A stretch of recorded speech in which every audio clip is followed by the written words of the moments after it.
Around 2 साल पहले जब लॉकडाउन जस्ट शुरू हुआ था तब मैंने एक वीडियो बनाई थी कि क्यों भारत सेमीकंडक्टर्स या स्पेसिफिकली प्रोसेसर्स नहीं बना सकता था। आप में से 12 लाख लोगों ने इस वीडियो को प्यार दिया और उस वीडियो में मेरा पॉइंट ये था कि भारत काफी पीछे छूट गया है हाई एंड सेमीकंडक्टर्स बनाने के लिए। इसके कारण भारत कोई ब्रांड आज नहीं बना सकता। लेकिन उस वीडियो में मैंने क्लियरली ये बात कही थी कि भारत अभी भी fabrication, manufacturing, design, research and development in fields के अंदर काम कर सकता है। और जब मैं ये वीडियो बना रहा था उसी समय पर दुनिया में एक बात घटना शुरू हुई थी और वो था सेमीकंडक्टर शॉर्टेज का पहला फेज। लॉकडाउन के चलते जो भी इंडस्ट्रीज को सेमीकंडक्टर चाहिए था वो अपना कैलकुलेशन ठीक से नहीं कर पाए। उन्होंने ओवर एस्टिमेट कर दिया कि कितने लंबे समय तक ये लॉकडाउन चलेगा और सेमीकंडक्टर के ऑर्डर्स कम कर दिए गए, जो कि तुरंत बढ़ाना बहुत ज्यादा डिफिकल्ट होता है। जापान में एक मैन्युफैक्चरिंग फैसिलिटी में आग लग गई, ताइवान में आ गया ड्राउट जो कि पानी की कमी ले आया, जो कि एक बहुत जरूरी चीज होती है सेमीकंडक्टर मैन्युफैक्चरिंग के लिए। और ऐसे ही कई सारे ग्लोबल फैक्टर्स मिलके आज तक ह्यूमन हिस्ट्री में सबसे बड़ा सेमीकंडक्टर शॉर्टेज लिया है। और जब ये शॉर्टेज आया तब भारत जैसे देशों को भी रियलाइज हुआ कि अगर हम दुनिया के दूसरे देशों के ऊपर डिपेंड करेंगे सेमीकंडक्टर्स के लिए तो कहीं ना कहीं पर ये एक नेशनल सिक्योरिटी का इशू है और सिर्फ कोई बेसिक प्रोडक्ट हमें कुछ दिनों तक नहीं मिलेगा ऐसा वाला इशू नहीं है। इसी को देखते हुए 2022 के अंत में भारत ने सेमीकंडक्टर इंडस्ट्री में एक बहुत बड़ी लीप लेने का डिसीजन लिया और नई सेमीकंडक्टर पॉलिसी अनाउंस की गई, जिसके लिए इनिशियल इन्वेस्टमेंट जो भारत सरकार की तरफ से आने वाला था वो था 76,000 करोड़ रुपीस। और आज हम बात करेंगे कि इस पॉलिसी के अंतर्गत क्या चीजें फ्रेमवर्क में लिखी गई थी, इस पॉलिसी की वजह से आज के डेट में भारत में क्या हो रहा है, कौन सी कंपनीज जो है वो इंडिया के अंदर इन्वेस्टमेंट कमिटमेंट दी चुकी है, और सबसे मेनली इस पॉलिसी के अनाउंस होने के अराउंड 6 महीने के बाद ग्राउंड में हमें क्या काम होते हुए नजर आ रहा है, क्या एक्चुअल में इस पॉलिसी के हिसाब से हम सेल्फ रिलायंट बन पाएंगे सेमीकंडक्टर मैन्युफैक्चरिंग के अंदर। इस बात को लेकर हम डिस्कशन करेंगे। तो शुरू करते हैं। जब भारत को समझ में आ गया कि भाई अपना खुद का सेमीकंडक्टर बनाना बहुत जरूरी है तो भारत को ये बात भी पता थी कि हम जो है हाई एंड जो 4 नैनोमीटर, 7 नैनोमीटर, 9 नैनोमीटर के सेमीकंडक्टर्स है वो डायरेक्टली इतने जल्दी भारत में नहीं बना सकते। कहीं ना कहीं पर जरूरी है कि जो थोड़े लो एंड सेमीकंडक्टर्स है उनके ऊपर ध्यान दिया जाए। तो जो पॉलिसी हमारे यहाँ पर सेमीकंडक्टर के हिसाब से ड्राफ्ट की गई उसके अंदर कहीं पर भी बहुत ज्यादा हाई एंड सेमीकंडक्टर्स की बात नहीं की गई। पॉलिसी के अंदर ministry of electronics and IT के हिसाब से $553 बिलियन के ग्लोबल सेमीकंडक्टर मार्केट के अंदर एक end to end solution provider बनने के लिए भारत को डिजाइन करने की जरूरत थी, पूरे देश की सप्लाई चेन को डिजाइन करने की जरूरत थी। इसके लिए इन्होंने कुछ पर्टिकुलर चीजों को मेंशन किया। पहला था एक इलेक्ट्रॉनिक्स क्लस्टर इकोसिस्टम को बनाना जो कि सपोर्ट करेगा 2 सिलिकॉन वेफर फैब्स को, 2 डिस्प्ले फैब्स को, एक ऐसा फैब जो कंपाउंड सेमीकंडक्टर्स बना पाएगा, फोटोनिक्स बना पाएगा और सेंसर्स बना पाएगा। इन चीजों के ऊपर मेन फोकस होगा। इनिशियली इन तरीके के प्लांट्स के ऊपर काम किया जाएगा। इसके अलावा दूसरी जो काम किए जाएंगे इस पॉलिसी के अंतर्गत वहां पर जो outsource semiconductor assembly and test OSAT होती है उसके अंदर भारत घुसेगा। बेसिकली कोई दूसरा देश अगर हमें कोई सेमीकंडक्टर डिजाइन बना के देता है तो हम उन्हें मैन्युफैक्चर करके लौटा देंगे, उनके प्रोडक्ट को जो है सप्लाई करेंगे, वो वाले दूसरे स्टेज में लिखे गए हैं। इसके अलावा असेंबली, टेस्टिंग, मार्केटिंग की बात नहीं कर रहा हूं, मार्किंग और पैकेजिंग भी यहां पर भारत में ही होगी। तो वैसे जो एंड वाले टर्म्स है ये नॉर्मल सुनने के लिए मिलते हैं, लेकिन सेमीकंडक्टर इंडस्ट्री के अंदर टेस्टिंग जो होती है ये एक काफी ज्यादा कॉम्प्लिकेटेड, डिफिकल्ट और एक जटिल प्रोसेस होता है जो कि कोई भी नहीं कर सकता। इसके लिए इसके ऊपर सेपरेटली काम करना जरूरी है। मार्किंग एंड पैकेजिंग भी जो सेमीकंडक्टर इंडस्ट्री में होता है वो कंपैरेटिवली काफी ज्यादा कॉम्प्लिकेटेड होता है दूसरे किसी भी फिनिश्ड इलेक्ट्रॉनिक्स के कंपैरिजन में, जो कि भारत इसके ऊपर ध्यान देगा। और लास्टली जो एक मेजर काम भारत इस पॉलिसी के अंतर्गत करने वाला है वो है चिप डिजाइन के अंदर रिसर्च एंड डेवलपमेंट में इन्वेस्ट करना। बेसिकली भारत अपने खुद के डिजाइन बनाए, चाहे वो किसी भी आर्किटेक्चर पे हो, किसी भी डिजाइन बेस पे हो, वो भारत खुद से अपने यहाँ पे बनाएगा और भारत में उतनी कैपेबिलिटीज एटलीस्ट प्रोड्यूस कर लेगा कि वो इंडिया में ही मैन्युफैक्चर हो पाए। ये आने वाले कुछ समय में वो कर पाए। ये बातें दिसंबर के पॉलिसी अनाउंसमेंट में कही गई थी। इसके अलावा 85,000 ट्रेन्ड सेमीकंडक्टर प्रोफेशनल्स को इंडिया में ले आने की बातें यहाँ पर की गई थी। बेसिकली इंडिया में डेवलप करने की बात की गई थी और इसके लिए भारत बिल्कुल भी शर्माने नहीं वाला था कि उन्हें अगर जरूरत पड़े तो वो बाहरी कंपनीज की मदद लेगी, जॉइंट वेंचर्स करेगी और चाहे तो उनको इन्वेस्टमेंट सरकार की तरफ से भी दी जाएगी।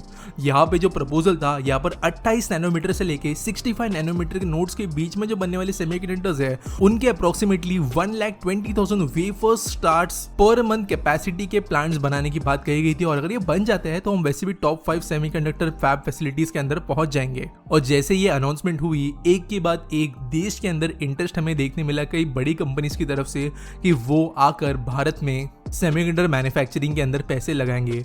वैसे दोस्तों, भारत सरकार ने तो कहा कि वो 76,000 करोड़ रुपीस लगाएंगे, लेकिन जैसी सरकार की तरफ से सपोर्ट नजर आया, जो देश की बड़ी कंपनीज है उन्होंने या तो इतनी ही, इससे बड़ी या इससे थोड़ी कम, लेकिन बड़े अमाउंट्स के साथ में खुद से डिसीजंस लिए कि वो इन्वेस्टमेंट करेंगे। तो दिसंबर के बाद अब 4 महीने गुजर चुके हैं, देखते इस पॉलिसी की वजह से क्या क्या होने में सक्सेसफुल रहा है। अब मैं जो बातें कर रहा हूँ ये on paper proposals, on ground proposals, direct agreements, company to government agreements, private to private agreements, सारी चीजों को मिलकर मैं बता रहा हूं। सबसे पहले बात करते हैं दुनिया के आज सबसे इंपॉर्टेंट और दुनिया जिसके ऊपर सबसे ज्यादा डिपेंडेंट है उस कंपनी से, जो है TSMC। आपके मोबाइल फोन के अंदर जो चिप्स है, जो आपके टैबलेट्स के अंदर चिप्स है, जो भी आर्म बेस्ड चिप्स है, वो आज के डेट में ज्यादा से ज्यादा TSMC बनाता है, जो कि ताइवानीज कंपनी है और ताइवान के अंदर इनकी मैन्युफैक्चरिंग होती है। चाइना से जो खराब रिलेशंस चल रहे हैं ताइवान के, जो हमेशा से ही है, और साथ साथ जो करंट सिचुएशन उन्होंने देखी है अपने छोटे आइलैंड नेशन के अंदर, वो उनके लिए एक काफ़ी ज़्यादा फेवरेबल कंडीशन बना रही है कि वो बाहरी तरफ भी अपनी एक्सपर्टीज़ को फैलाए।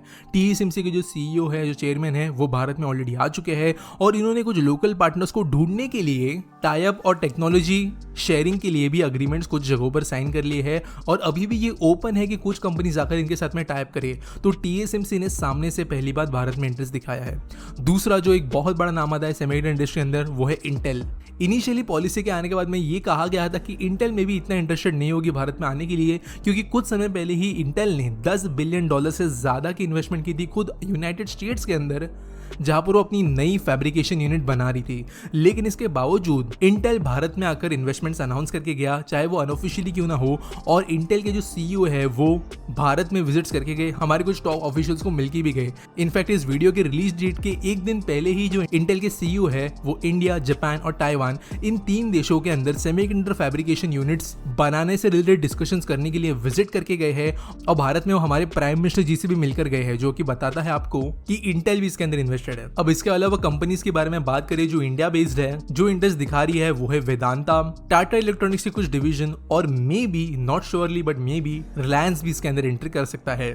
जो सेमीकंडक्टर इंडस्ट्री है, इसके अंदर ना सिर्फ बहुत ज़्यादा पैसों की ज़रूरत पड़ती है, लेकिन जो नॉलेज एक्सपर्टीज़ है, जो काफ़ी ज़्यादा कॉम्प्लिकेटेड मशीनरीज लगती है, ये किसी भी कंट्री के लिए जीरो से ग्राउंड अप बनाना बहुत ज़्यादा डिफिकल्ट है। और कई सारे ऐसे टेक्नोलॉजिकल इनोवेशंस की ज़रूरत पड़ी है सेमीकंडक्टर इंडस्ट्री के अंदर, जो कि सुनने में आज के डेट में भी साइंस फिक्शन लगते हैं, लेकिन ये बात सच है। कुछ ऐसी इन्वेंशंस किए गए थे निकोला टेस्ला के द्वारा, जिनके बारे में आप सुन सकते हो कुको FM के ऊपर। इनके जीवन की कहानी, इन्होंने जो कॉन्ट्रीब्यूशंस दिए साइंस फील्ड के अंदर, और जिन्हें विजार्ड ऑफ इलेक्ट्रिसिटी कहा जाता है, उनके बारे में आप डिटेल में जान सकते हो इस ऑडियो बुक के अंदर। कुको FM इंडिया का लीडिंग ऑडियो बुक प्लेटफॉर्म है, जहां पर हजारों घंटे की कंटेंट लाइब्रेरी मौजूद है आपके नॉलेज को बढ़ाने के लिए। और सबसे इंटरेस्टिंग बात यह है कि डॉक्टर बाबा साहेब अम्बेडकर जयंती के चलते अगर आप अपने नॉलेज को बढ़ाना चाहते हो कुको FM को इस्तेमाल करते हुए, तो आपको फ्लैट 50% का डिस्काउंट मिलेगा इसके प्रीमियम सब्सक्रिप्शन कर।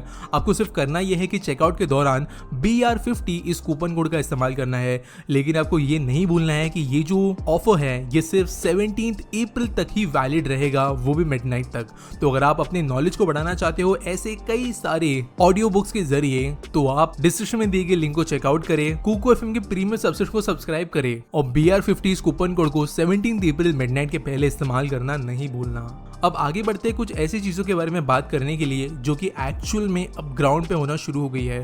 जब सेमीकंडक्टर मैन्युफैक्चरिंग पॉलिसी अनाउंस की गई थी, तो उसके बाद में सबसे पहले जो बड़ा डिसीजन आया था वो था वेदांता ग्रुप के जरिए, जिन्होंने कहा था कि वो 1.49 लाख करोड़ रुपीस इन्वेस्ट करेंगे भारत में 2025 के पहले सेमीकंडक्टर यूनिट बनाने के लिए। इसके बाद में वेदांत ने बहुत जल्दी फॉक्सकॉन के साथ में टाई अप किया एक 28 नैनोमीटर की CMOS फैब्रिकेशन यूनिट बनाने के लिए। अब जो लोग नहीं जानते, फॉक्सकॉन वही कंपनी है जो सबसे ज्यादा आईफोन्स बनाती है एप्पल के लिए, और एक बहुत बड़ी कॉन्ट्रैक्ट मैन्युफैक्चरिंग कंपनी है। अब एक और बात मैं यहाँ पे क्लियर कर देता हूँ, कई लोगों को लगता है ये 28 नैनोमीटर 150 नैनोमीटर ये चीजें तो भारत काफी ज्यादा आउटडेटेड कर रहा है, अभी तो जमाना जो है वो 5 5 नैनोमीटर 4 नैनोमीटर का है, लेकिन सच बात ये है कि जो आपके फ़ोन में प्रोसेस होते हैं, जो हाई एंड प्रोसेस होते हैं, वो बहुत छोटा हिस्सा है सेमीकंडक्टर इंडस्ट्री का, जो आज के डेट में भी इतने सारे इलेक्ट्रॉनिक्स दिखते हैं, जो नॉर्मल टेबल फैन से लेके आपका माउस से लेके वॉशिंग मशीन तक, ये जो है ऐसे ही बड़े नैनोमीटर वाले सेमीकंडक्टर्स पर चलते हैं और उनकी मार्केट ज़्यादा बड़ी है। तो फॉक्सकॉन के साथ में ऐसी टाइप के सेमीकंडक्टर्स बनाने के लिए इन्होंने टाइप किया है।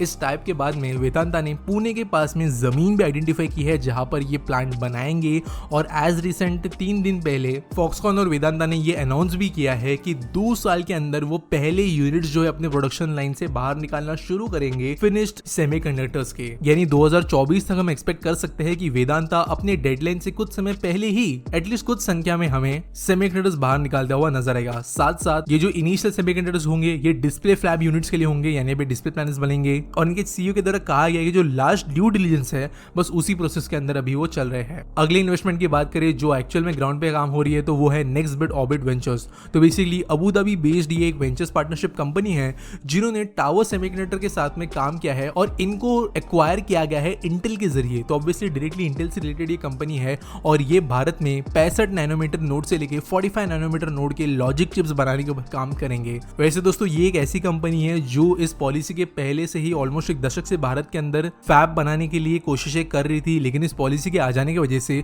अब इनका काम और ज्यादा तेज हो जाएगा। इन्होंने कहा है कि गवर्नमेंट के साथ में इनकी ऑलरेडी बातें हो चुकी है।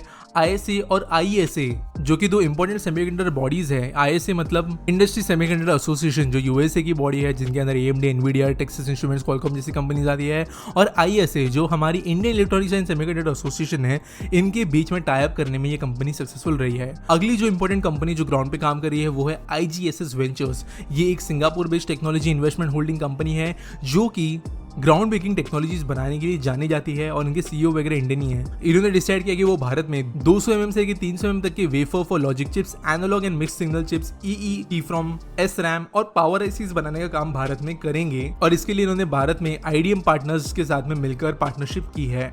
अगली कंपनी ने Elest, Bengaluru based Elest private limited electrical equipment बनाने का काम वैसे भी करती है, और इन्होंने कहा है कि वो एक डिस्प्ले फ्लैप बनाएंगे जिसके लिए 6.7 बिलियन का वो इन्वेस्टमेंट करेंगे, और सेंट्रल गवर्नमेंट से वो 2.7 बिलियन डॉलर इसके लिए एक्सपेक्ट कर रहे हैं। साथ साथ उन्होंने कहा है कि इसके बनने के बाद वो 34 बिलियन डॉलर के एनुअल रेवेन्यूज एक्सपेक्ट करते हैं, और करेंटली ये जो कंपनी है ये इंडिया के लार्जेस्ट गोल्ड एक्सपोर्टर के साथ में भी काम करती है। ये कंपनी ऐसी है जो ऑलरेडी इलेक्ट्रिक व्हीकल्स के लिए lithium battery management related devices के अंदर काम करती है, और ये भी ग्राउंड पर काफी ज्यादा काम कर रही है। इसके अलावा बात करें कुछ लिटिल बिट इंटरेस्ट वाली कंपनीज की, तो ग्लोबल फाउंड्रीज, कुछ जापान कंपनीज, AMD, ये भारत में इतने ज़्यादा इंटरेस्टेड तो नहीं नज़र आ रहे, लेकिन एटलीस्ट इंडिया की तरफ वो नज़र देते हुए नज़र आ रहे हैं। अगर इनमें से 2-3 प्रोजेक्ट भी सक्सेसफुल होते हैं तो भारत दुनिया में 3-4 साल बाद में एक सेमीकंडक्टर मैन्युफैक्चर करने वाला देश बनेगा, जो कि इसे उन गिने चुने देशों में ले आएगा। इनफैक्ट आप कह सकते हो टॉप 5 देशों के अंदर आएगा जहां पर एटलीस्ट सेमीकंडक्टर बनते हैं, और अगर ये सक्सेसफुल रहता है तो फिर हाई एंड सेमीकंडक्टर्स फ्यूचर की पॉसिबिलिटी बनती है। तो अभी हमें सिर्फ देखना है कि कौन सी कंपनी सबसे पहले यहाँ पर एक्चुअल प्रोडक्शन कर पाती है।